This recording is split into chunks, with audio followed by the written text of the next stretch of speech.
the people that voted for Tinubu now are calling for his resignation. And if it to be Igbo group now, they say, Obi did not win because their candidate did not win. So they are looking for a way to unseat Tinubu just because of NSAS, end protest, end bad governance protest. The protesters now, they want to jail them. They say that they were planning to unseat Tinubu. And when they know Koroko, they have done evil. And that is the reason why they are trying to suppress even those who are, or to teach those who are planning to protest in October, to teach them a lesson or to send a signal, to send a warning to them. That is why they are doing all of this. People, and they know the truth, they always try to manipulate issues or to digress from issues. People are talking about hunger, they say end bad governance, end all those bad policies. They have turned around and started saying that they want to unseat Tinubu, and that is what they want to be. They are selling all over the place. Now Yoruba people, the same Yoruba group now coming out. So those ones are even calling for a sack. They are not even saying anything bad governance or any bad policies. Yes, the Yoruba Union, Igbimo Majeko Baje Ile Yoruba, has called on President Bola Tinubu to resign following the recent increase in fuel prices and the escalating hunger affecting the southwest region and Nigeria at large. The union expressed deep concern about his administration's economic policies have forced people into poverty, turning many into beggars. It condemned the implementation of IMF policies in collaboration with imperialist forces, which they claim has stifled both small and large-scale businesses to the detriment of the Yoruba people. All these people are just talking about themselves. They are talking about themselves first before they even mention Nigeria or Nigerians at large. In a statement released on Sunday by the governor or the convener, Olusola Oluwaseyi Badero, the union condemned the government for allowing the fuel pump price to rise from 600 naira to 900 naira at a time when many Nigerians cannot afford 2 basic meals a day. He explained that the Yoruba, known for their culture of Omoluabi, honor and integrity, have been reduced to begging due to President Tinubu's anti-people policies. Hey, I remember when Buhari was there. People were not even hungry like this. So there's nobody that is not affected with this wicked and satanic policies. That is just the way I can really describe it. People were still talking. They were saying, even at that time, we know that what was really prevalent at that time was this issue of Fulani herdsmen. People were talking, Fulani people, Buhari this, Buhari that. But now, they are the ones now calling Tinubu to resign.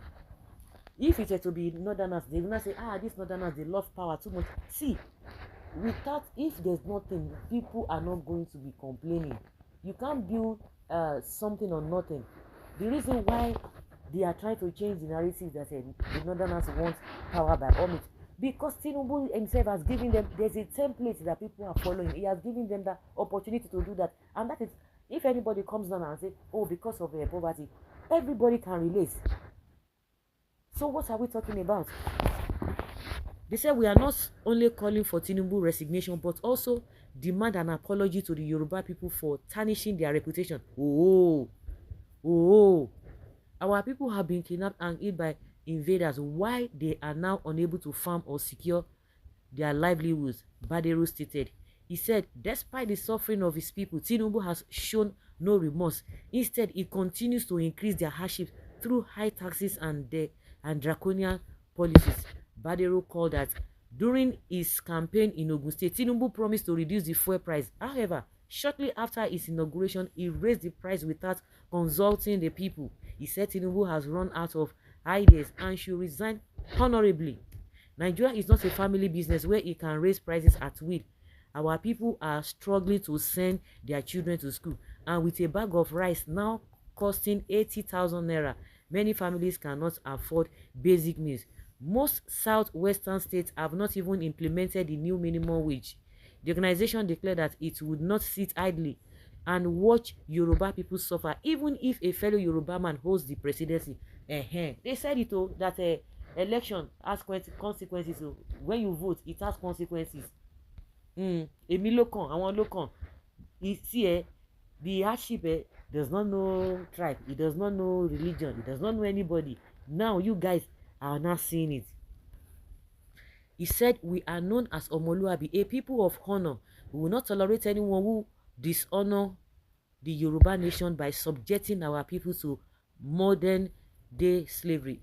Tinubu asks for patience, yet he has purchased a new presidential jet for 150 billion naira, luxury yacht, bulletproof escalade, and a mansion for the vice president, all in 1 year. Meanwhile, he raised the fuel price and enacted policies that further impoverished the people.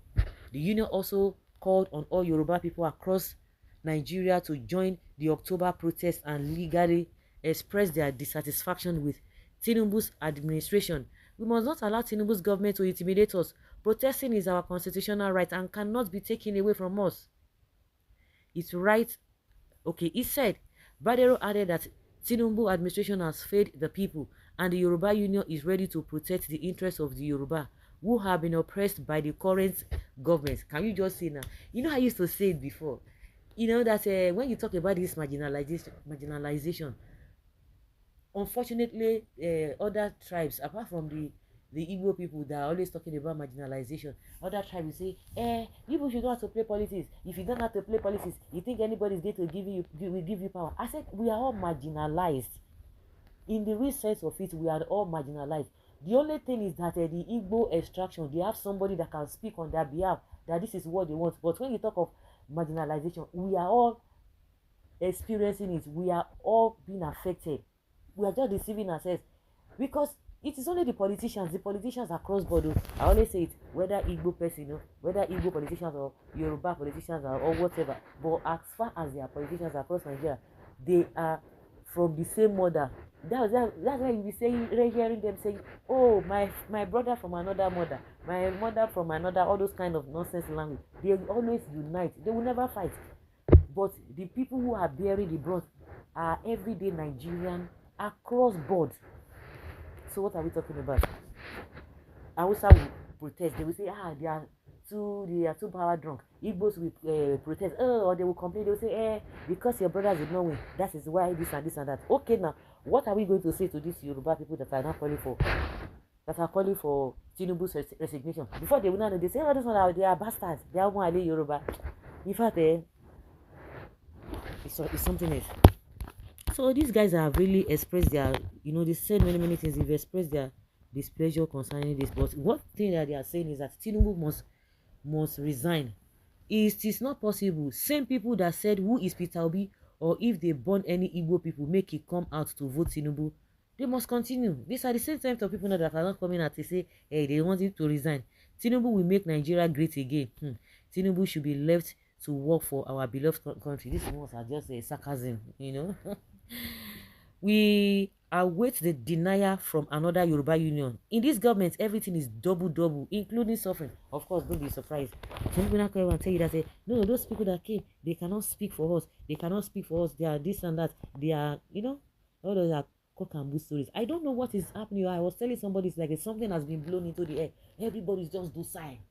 Everybody's docile. Me, I never seen this kind of hardship before. Even those who were around during the independence time, during the independence in 60s, 70s, 80s, they have never experienced this kind of a thing. Even the military that we say they are so draconian in their way, it was not even as bad as this. The more people complain, the more Tinubu put fire. If you complain, you put more fire. I don't know. Me, I'm speechless. I don't even know what you think we can do as we speak now, because I don't think that this divide and rule, that they want to continue to divide us and along ethnic and religious line. I don't know whether that is still working, because hunger don't know anybody. Hardship, poverty don't know whether you talk, whether you don't even know who you be. And that is why we need to unite as a people, because we cannot continue like this. Somebody wrote an article that there must be a drastic action, a radical action against the government before things can happen. If not, nothing will happen, because there's something that is giving this Tinubu confidence. I don't know. So guys, let's say your opinion and have your take on this. Thank you.